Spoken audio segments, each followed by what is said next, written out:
I didn't mean to go in this direction, but since we're here already, dating.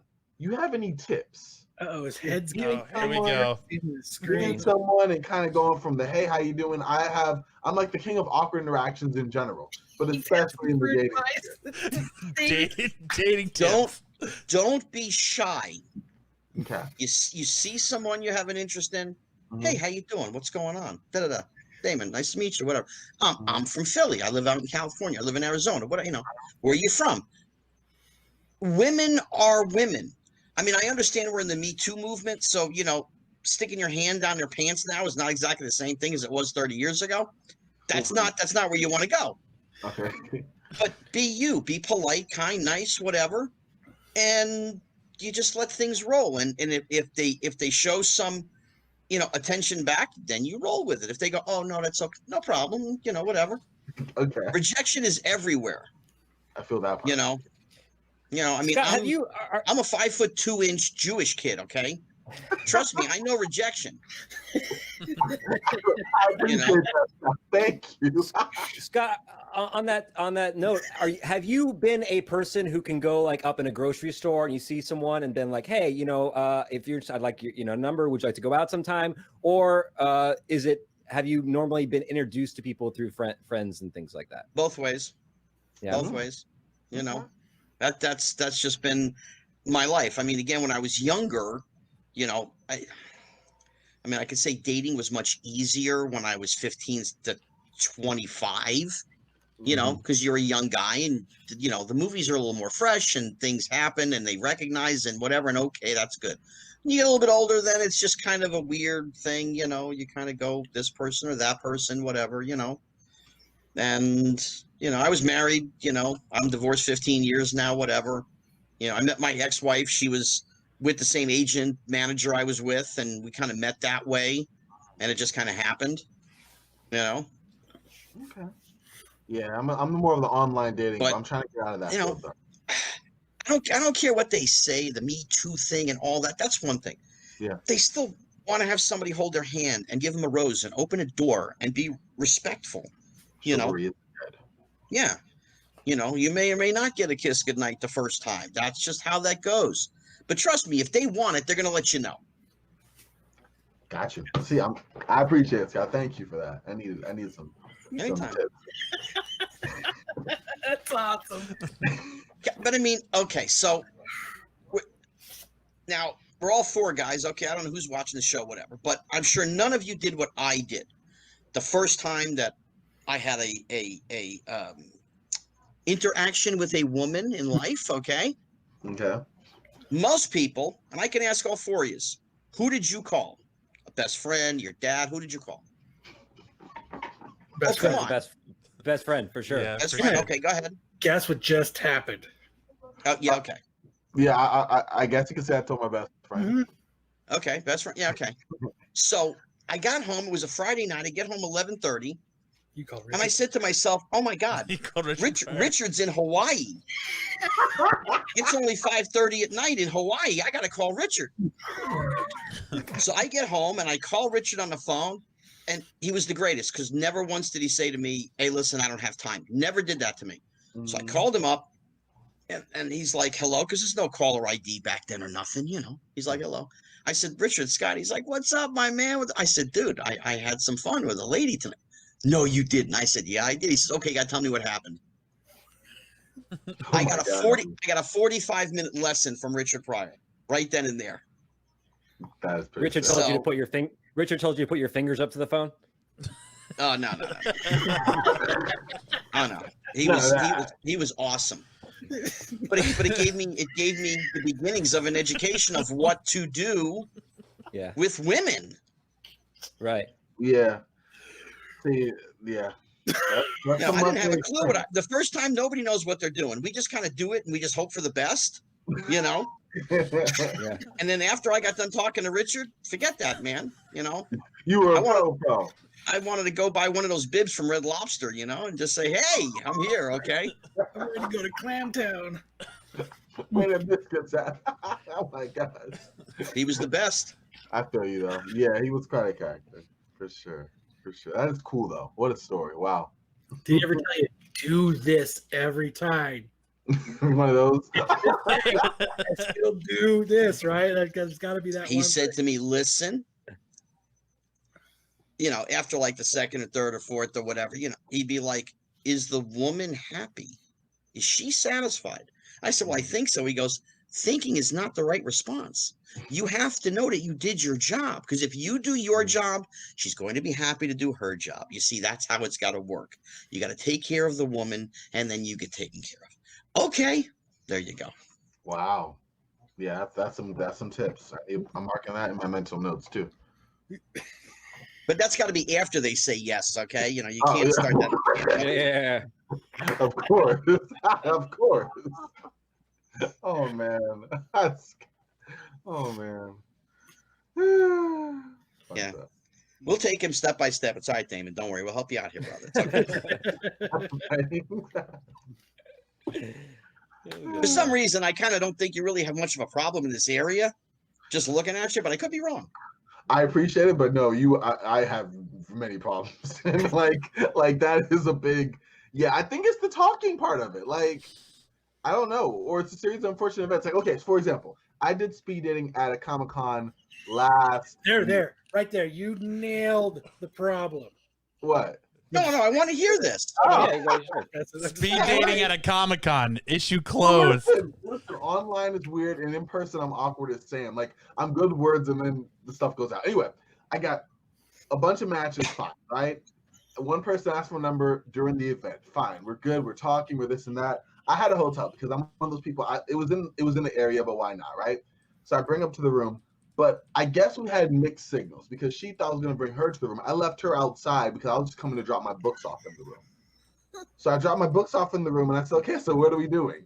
And, like, her face kind of fell, and I realized I did something wrong, but I didn't know what else I did. So we kind of walked down to the lobby, and then she left me in, like, 30 minutes.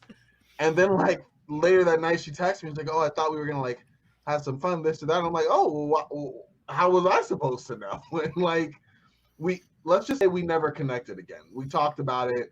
I may have driven a couple hours out to meet her. She may have left me out there. It just didn't work out very well. But like that is emblematic of some of the struggles I'll have. And okay, but now let's think about this for a minute. Okay. We're absolutely polite in what you did. You weren't thinking ahead that she was ready to rock and roll. You were being polite. You're like, let me just drop this off. Yeah. So realistically, her wanting to have some fun is one thing. Okay. But what you did, if she would have looked at it and gone, you know what? He was very respectful. That was very nice of him not to just think that way. You know, she should have gone down to the bar. You had a drink and then said, hey, you know, do you want to go back up to the room? I had a thought, you know. Okay. But yeah. But you didn't know, and she didn't really play it that way. But okay, but in reality was you respected her as a woman, and you did the right thing, even though the end doesn't turn up the way you wanted it to. Okay. You did the appropriate thing. I think there's it's interesting line, especially like Corban's obviously a good speaker and he listens, he can listen and he can ask questions and generally be engaged. I always think it's tough when you're kind of like that too, is how to mix in that flirtation, you know, enough flirtation where you can progress a situation in that direction, if that's where you're hoping it's going, without in 2020, you know, getting yourself in hot water or just being crude in general, but being able to have stimulating conversation while still being flirtatious enough to push it in a more romantic direction. Yeah, it's a tough line to walk. It is a tough line to walk. You know, just, you know, I'm sure you have a decent personality, so you just make jokes and you kind of whatever, and it's kind of wherever the conversation takes you. You know, that's kind of what happens. You know.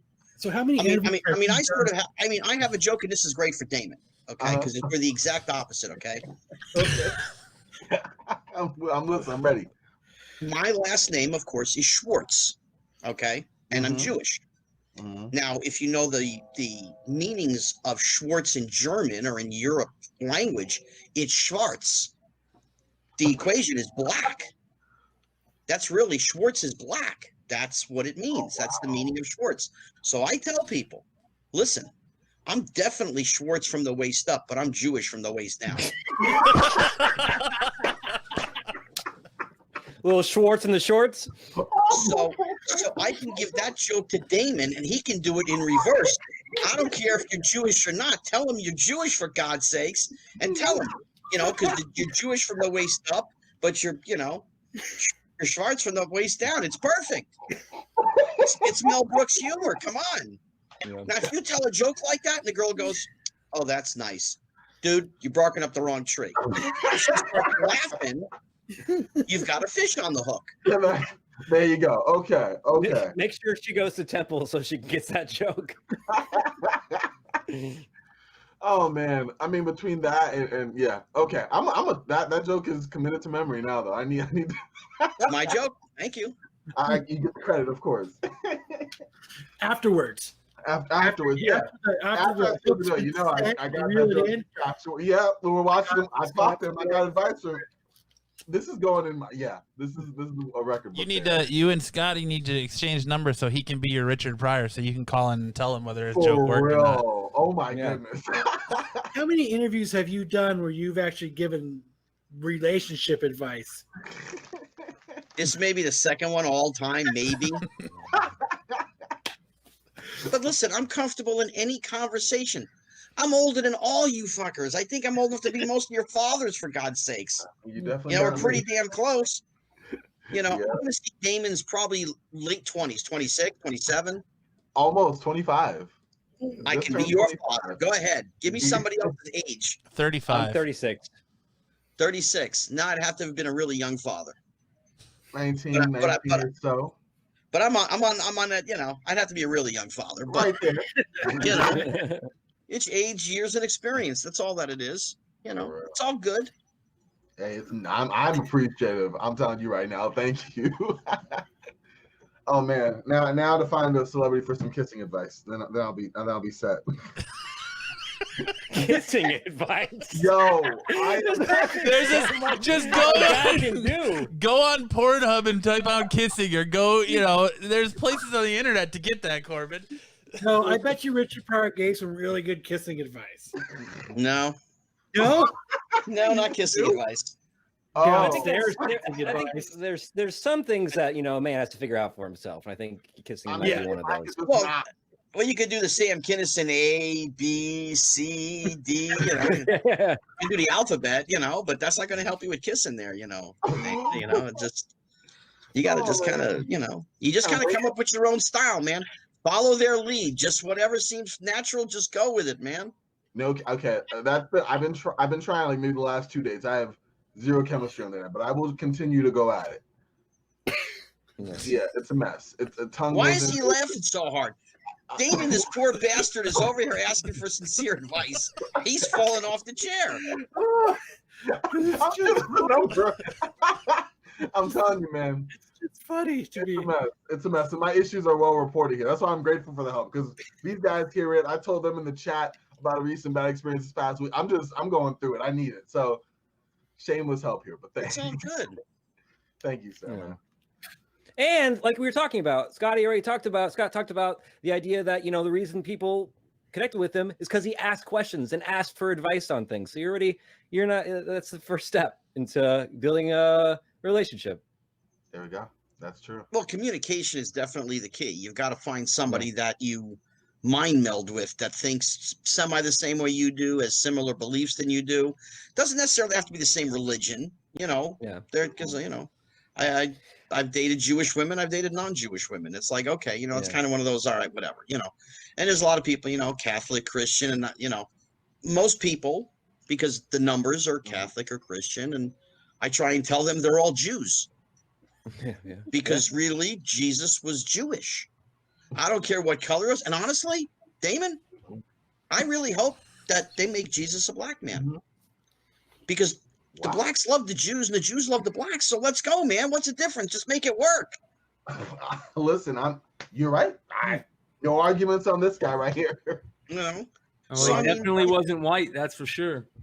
Yeah, no, just everybody just respect and care for one another and whatever it is. And okay, you make it work, but, women are women and men are men. And, yes, they're from Venus, and yes, we are from Mars, and you just got to find one that you click with.